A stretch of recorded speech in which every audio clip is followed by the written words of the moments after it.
TDP MLA Kotamreddy Sridhar Reddy హత్య case కొత్త మలుపు తిరిగిందా? కోటంరెడ్డిని హత్య చేసేందుకు కొందరు రౌడీ షీటర్లు ప్లాన్ చేసిన వీడియో బయటకొచ్చింది. ఈ వీడియో రాజకీయంగా సంచలనం రేపుతోంది. అసలు ఈ వీడియో 5 రోజుల క్రితమే పోలీసులకు అందినా ఎమ్మెల్యేకు ఎందుకు సమాచారం ఇవ్వలేదు? ఇప్పుడు ఈ కేసు అటు ఇటు తిరిగి పోలీసుల మెడకు చుట్టుకుంటుందా? మరి ఈ కుట్రపై వైసీపీ నేతలు ఏమని అంటున్నారు?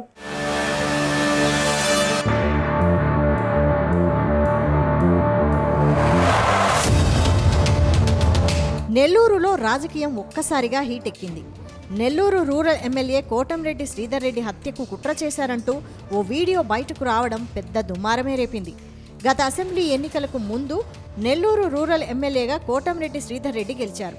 అంతకుముందు వైసీపీ అధినేత వైఎస్ జగన్తో విభేదించిన కోటంరెడ్డి శ్రీధర్ రెడ్డి తెలుగుదేశం పార్టీలో చేరి ఎమ్మెల్యేగా గెలిచారు.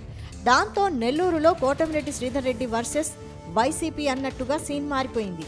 అయితే రాష్ట్రంలో కూటమి సర్కార్ అధికారంలోకి రావడంతో శ్రీధర్ రెడ్డి కీలకంగా మారారు. నెల్లూరులో అన్ని తానే వ్యవహరిస్తున్నారు. ఇటీవల నెల్లూరులో ఓ రౌడీ షీటర్కు పెరోల్ ఇప్పించడంతో హాట్ టాపిక్ అయ్యారు. ఇప్పుడు ఆయన హత్యకే కొందరు కుట్ర చేశారంటూ వీడియో బయటకు రావడం రాజకీయ దుమారం రేపుతోంది.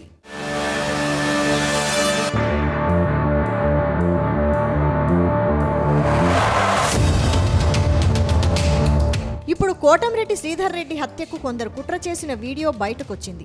నెల్లూరులో కోటంరెడ్డి శ్రీధర్ రెడ్డిని హత్య చేసేందుకు గత వారం క్రితమే కుట్ర చేసినట్టు పోలీసులకు సమాచారం తెలిసినా ఈ విషయం ఎమ్మెల్యేకు చెప్పకుండా ఎందుకు దాచిపెట్టారనే ప్రశ్నలు ఎదురవుతున్నాయి. అసలు ఆ వీడియోలో ఉన్న వ్యక్తులతో ఎవరెవరికి సంబంధాలు ఉన్నాయి, వారి వెనక ఎవరు ఉన్నారనే చర్చ జరుగుతోంది. అయితే టీడీపీ నేతలు మాత్రం కోటంరెడ్డి హత్యకు కొందరు వైసీపీ నేతలే కుట్ర చేశారంటూ ఆరోపణలు గుప్పిస్తున్నారు. వారికి కొందరు పోలీసులు సహకరిస్తున్నారని విమర్శిస్తున్నారు.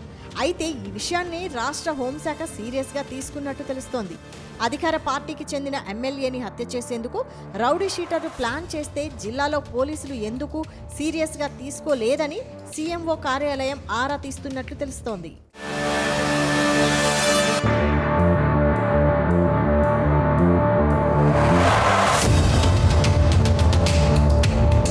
ప్రశాంతమైన నెల్లూరులో కొంతమంది రౌడీ షీటర్లు అరాచకాలు చేస్తున్నారని ఆరోపించారు ఎమ్మెల్యే కోటంరెడ్డి శ్రీధర్ రెడ్డి. తనను చంపాలని జూలై 1న రౌడీ షీటర్లు కూర్చొని మాట్లాడితే పోలీసులు తనకు ఎందుకు సమాచారం ఇవ్వలేదని ప్రశ్నించారు. తనను చంపితే డబ్బు ఎవరు ఇస్తారనేది పోలీసులు తెలపాలని డిమాండ్ చేశారు. అయితే తన హత్యకు కుట్ర పన్నిన వ్యక్తుల్లో ఒకరిద్దరు తనకు తెలుసునన్నారు.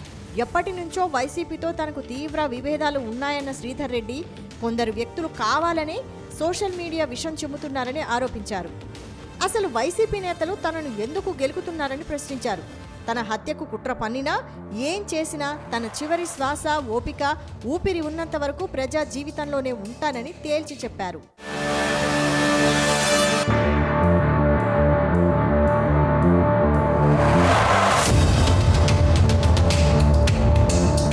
కోటంరెడ్డి ఆరోపణలకు ధీటుగా కౌంటర్ ఇచ్చారు మాజీ మంత్రి కాకాణి గోవర్ధన్ రెడ్డి. నెల్లూరు జిల్లాలో రౌడీ గ్యాంగులను ఏర్పాటు చేసిందే రూరల్ ఎమ్మెల్యే కోటంరెడ్డి శ్రీధర్ రెడ్డి అని ఆరోపించారు. రౌడీ షీటర్ శ్రీకాంత్ పెరోల్ వ్యవహారంలో కూటమి ప్రభుత్వం ఇరుక్కుందన్న కాకాణి ఆ కేసు నుంచి బయటపడేందుకే డైవర్షన్ డ్రామాలు ఆడుతున్నారని ఆరోపించారు. జిల్లాలో ఉన్న ఓ నేరస్తుడికి స్వయంగా హోంమంత్రి ఏమి తీసుకొని పెరోల్ వచ్చేలా చేశారని ప్రశ్నించారు. పెరోల్ వ్యవహారంలో అడ్డంగా దొరికిపోయిన తర్వాత వైసీపీ మీద నిందలు మోపుతున్నారని ఆరోపించారు. అసలు కోటంరెడ్డి హత్య కుట్ర వీడియోలో ఉన్న జగదీష్, మహేష్, వినీతులు కోటంరెడ్డికి అత్యంత సన్నిహితులని ఆరోపించారు. ఇప్పటికైనా కోటంరెడ్డి శ్రీధర్ రెడ్డి పద్ధతి మార్చుకోవాలంటూ హెచ్చరించారు. ఎమ్మెల్యే అనుచరులే మందు కొట్టి వీడియో చేస్తే అది జగన్మోహన్ రెడ్డిపై వేయకండని సెటైర్లు వేశారు. అసలు ఈ కుట్రపై ప్రభుత్వానికి చిత్తశుద్ధి ఉంటే శ్రీకాంత్ పెరోల్ వ్యవహారం, కోటంరెడ్డి శ్రీధర్ రెడ్డి వీడియో వ్యవహారాన్ని సిబిఐకి అప్పగించాలని డిమాండ్ చేశారు.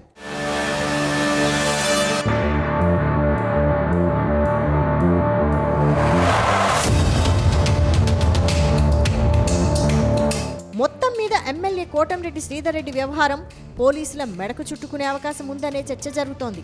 అసలు ఈ వీడియోపై పోలీసులకు వారం క్రితమే సమాచారం తెలిసినా ఎందుకు దాచారనే ప్రశ్నలు వస్తున్నాయి.